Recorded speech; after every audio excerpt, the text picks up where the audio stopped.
Kisah gadis yang menikah dengan seorang pencuri. Khotbah ini disampaikan oleh sang guru ketika sedang berdiam di Jetawana tentang Kundala Kesi. Seorang saudagar kaya di Rajagaha hanya memiliki seorang putri yang berusia sekitar 16 tahun, dan ia berparas sangat cantik serta rupawan. Ketika para wanita mencapai usia tersebut, mereka menginginkan dan mengidamkan para lelaki.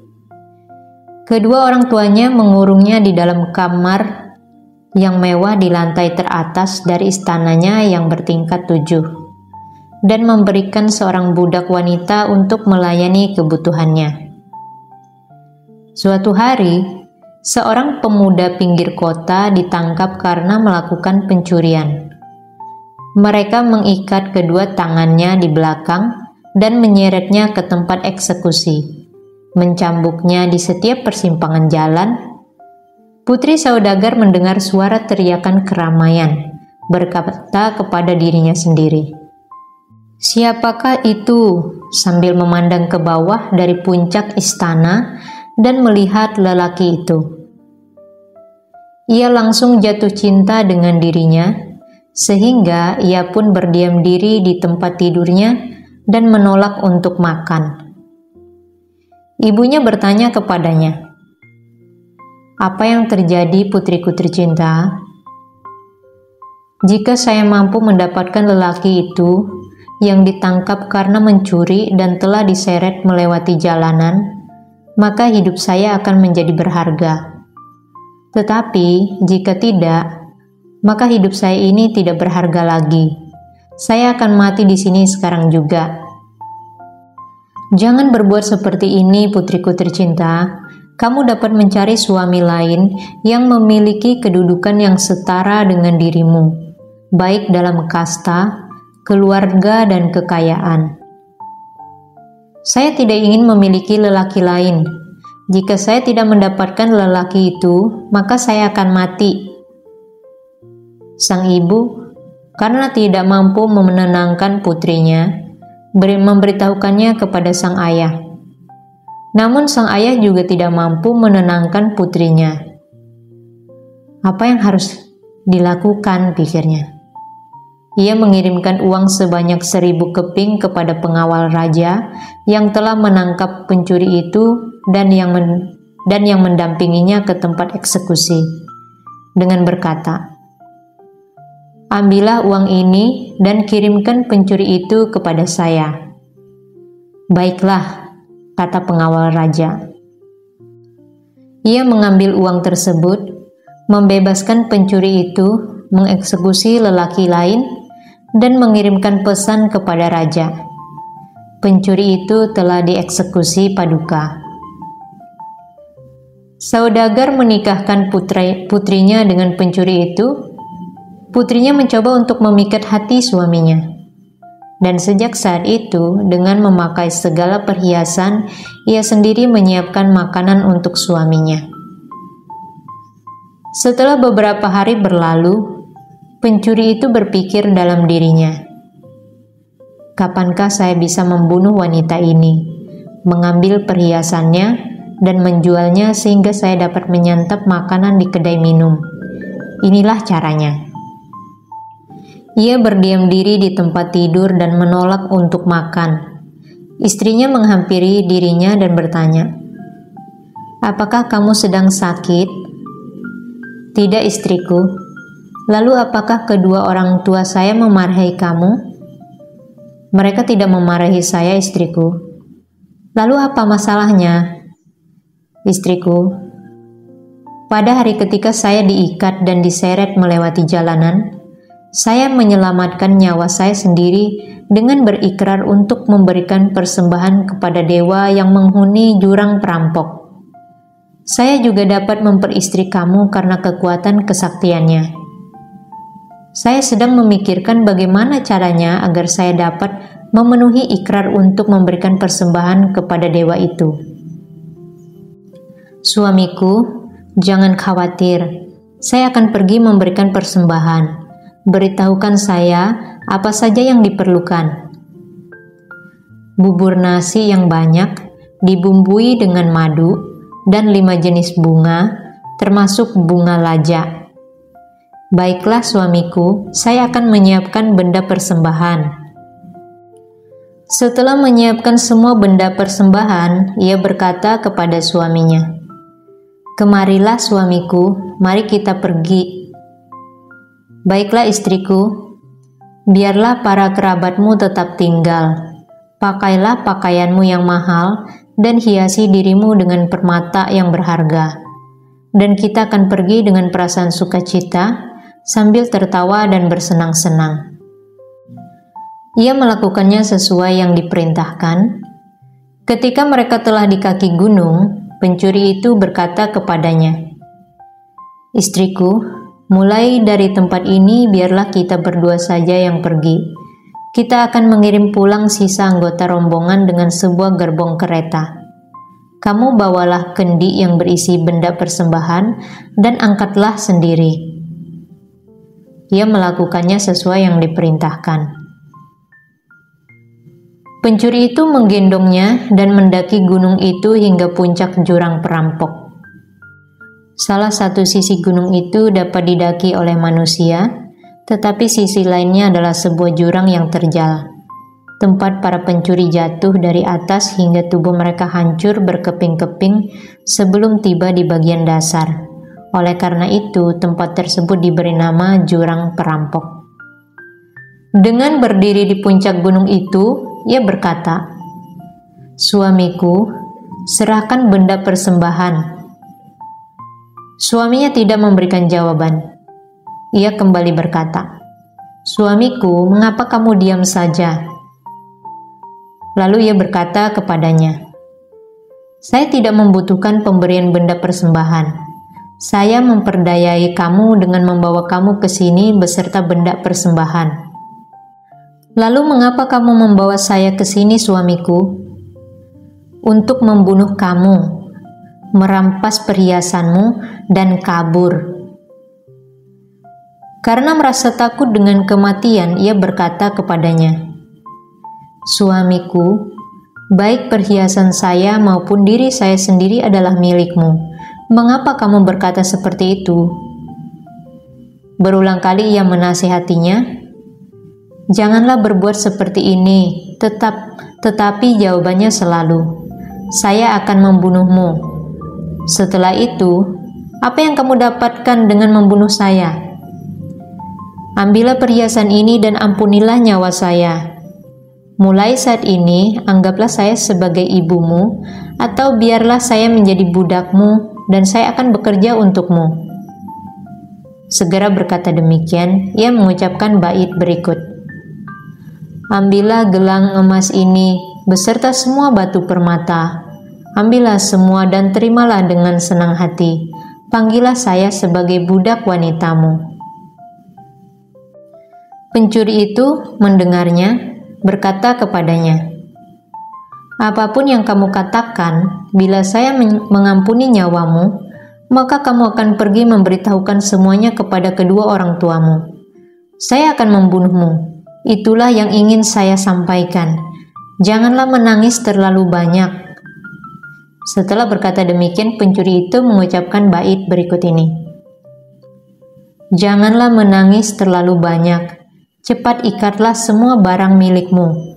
Kamu tidak akan hidup lama lagi. Saya akan mengambil semua barang milikmu." Ia berpikir dalam dirinya, "Oh, betapa kejinya perbuatan ini."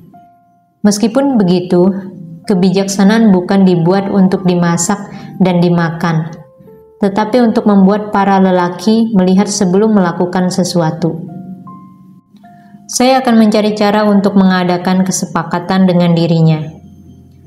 Dan ia berkata kepadanya, "Suamiku, ketika mereka menangkap kamu karena melakukan pencurian dan menyeretmu melewati jalanan, saya memberitahukan kedua orang tua saya, dan mereka menghabiskan uang 1000 keping untuk menebus kamu. Dan mereka memberimu tempat tinggal di rumah mereka, dan sejak saat itu saya menyokong kebutuhanmu. biarlah hari ini saya memberikan penghormatan kepada dirimu." "Baiklah istriku." Suaminya memperbolehkan dirinya untuk memberikan penghormatan dan kemudian berdiri di dekat sudut jurang itu. Ia berpradaksina terhadap suaminya sebanyak 3 kali dan memberikan penghormatan kepadanya di keempat sisi. Kemudian ia berkata kepadanya, "Suamiku, ini adalah terakhir kalinya saya melihatmu. Mulai saat ini kamu tidak akan dapat melihat saya lagi. Saya juga tidak akan dapat melihat dirimu lagi." Dan ia memeluknya dari depan maupun belakang. Lalu, dengan berdiri di belakangnya, ketika suaminya sedang berdiri di dekat sudut jurang itu, ia memegang bahu suaminya dengan satu tangan dan mendorong punggungnya dengan tangan lainnya, dan membuatnya jatuh dari atas jurang. Demikianlah pencuri itu terlempar jatuh hingga ngarai gunung yang dalam, dan tubuhnya hancur berkeping-keping saat tiba di bagian dasar. Dewa yang menghuni puncak jurang perampok mencermati perbuatan mereka berdua, dan memuji wanita itu dengan mengucapkan bait berikut ini.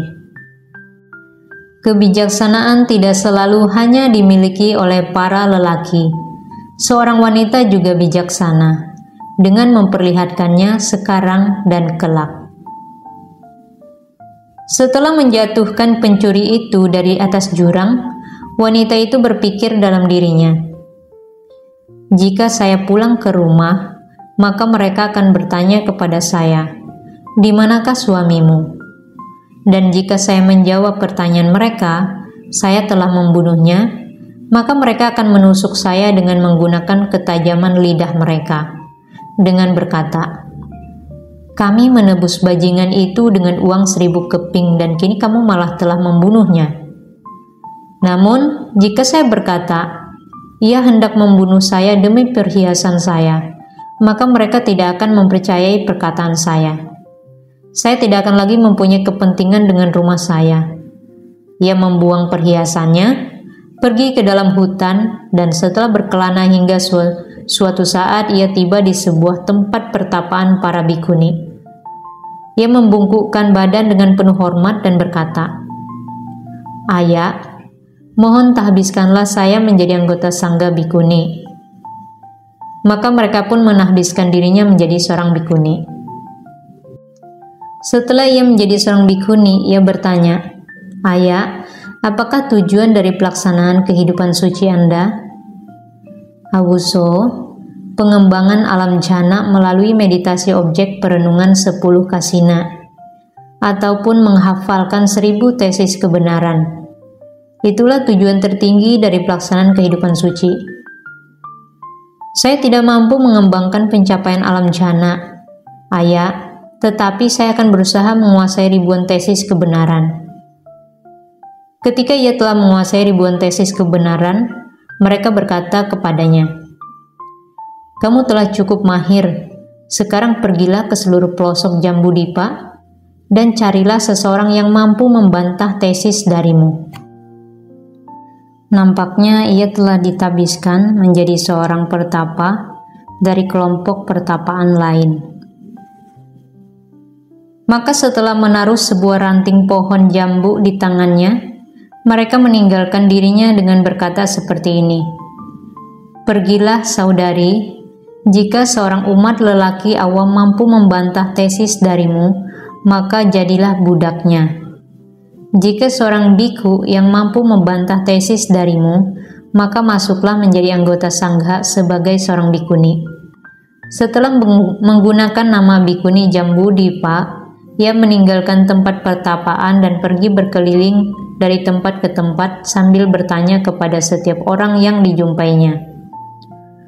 Tidak ada seorang pun yang mampu membantah tesisnya, sehingga reputasi yang didapatnya sebagai bikuni Jambudvipa membuat kemanapun ia pergi. Para lelaki yang mendengar pengumuman, bikuni Jambudipa telah tiba akan lari terbirit-birit. Sebelum memasuki sebuah kota ataupun desa untuk berpindah patah, ia akan mengeruk tumpukan pasir di depan gerbang desa dan menanam ranting pohon jambunya di sana. Kemudian ia akan menyampaikan tantangannya. Ia yang mampu membantah tesis dari saya, silakan menginjak ranting pohon jambu ini. Setelah berkata demikian, ia akan memasuki desa. Tidak ada seorang pun yang berani berjalan melewati tempat itu. Ketika sebuah ranting telah gugur, ia akan mencari sebuah ranting yang baru.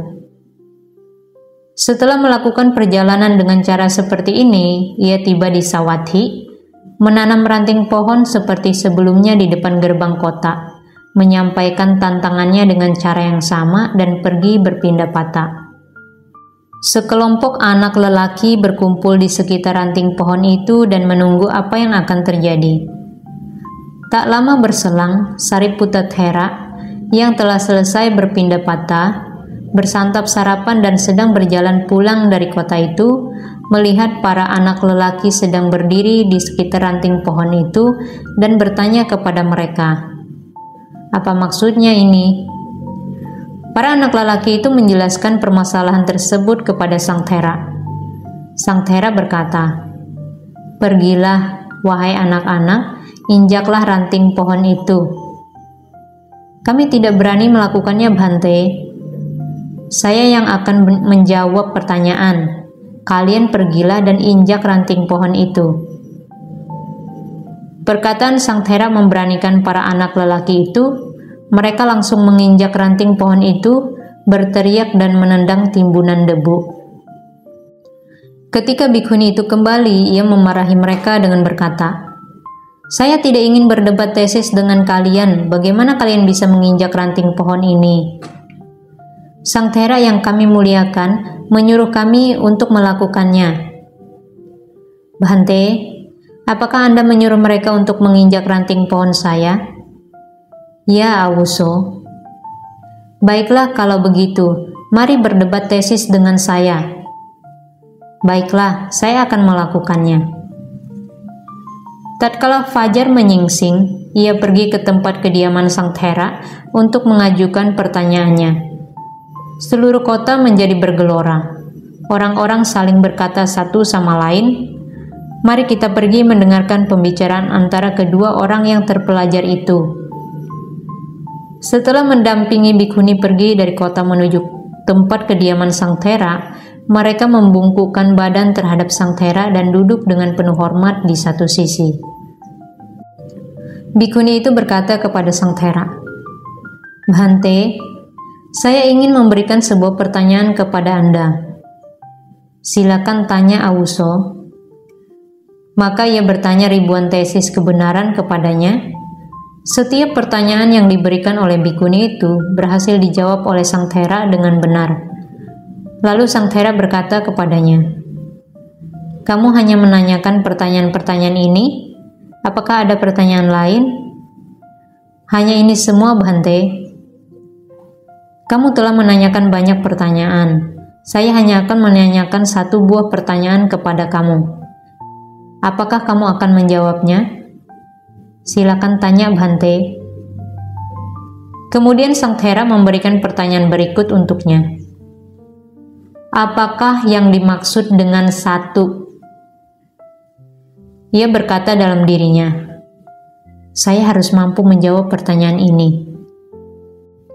Tetapi karena tidak mengetahui jawabannya, ia bertanya kepada Sang Thera, "Apa jawabannya, Bhante?" "Itu adalah pertanyaan Sang Buddha, Awuso." "Beritahukan juga jawabannya kepada saya, Bhante." "Jika kamu masuk menjadi anggota Sangha, maka saya akan memberitahukan jawabannya kepada kamu." "Baiklah, mohon tahbiskan saya menjadi anggota Sangha." Sang Thera mengirim pesan kepada para bikuni, siswa Sang Buddha, dan menyuruh mereka untuk menahbiskannya. Setelah ditahbiskan menjadi anggota Sangha, ia menyatakan ikrarnya secara penuh, memakai nama Kundala Kesi. Dan setelah beberapa hari, ia mencapai tingkat kesucian arahat serta menguasai kemampuan kesaktian. Di dalam balai kebenaran, para biku memulai sebuah pembicaraan tentang kejadian tersebut. Kundalakesi hanya mendengar sedikit uraian Dhamma, dan ia juga berhasil ditahbiskan menjadi anggota Sangha. Selain itu, ia datang kemari setelah melakukan pertarungan keras dengan seorang pencuri dan menaklukkannya. Sang guru masuk ke dalam dan bertanya kepada mereka, "Para biku, apakah yang menjadi topik pembicaraan kalian ketika sedang duduk berkumpul di dalam sini?" Mereka memberitahukannya kepada beliau, "Para biku, janganlah mengukur dhamma yang saya ajarkan dengan ukuran sedikit ataupun banyak. Tidak ada jasa kebajikan yang dapat diperoleh dari 1000 bait kalimat yang tidak bermakna. Tetapi 1 bait dhamma adalah lebih baik. Ia yang telah menaklukkan semua pencuri lain tidaklah menaklukkan semuanya. Tetapi ia yang menaklukkan kekotoran batin sendiri, maka ia pantas disebut sebagai pemenang." Lalu beliau mempertautkan kejadian tersebut dan menyampaikan uraian Dhamma dengan mengucapkan bait-bait berikut. "Meskipun seseorang mengucapkan 1000 bait kalimat yang tidak bermakna, maka lebih baik mengucapkan sebuah bait kalimat Dhamma, sehingga orang yang mendengarnya akan merasa damai.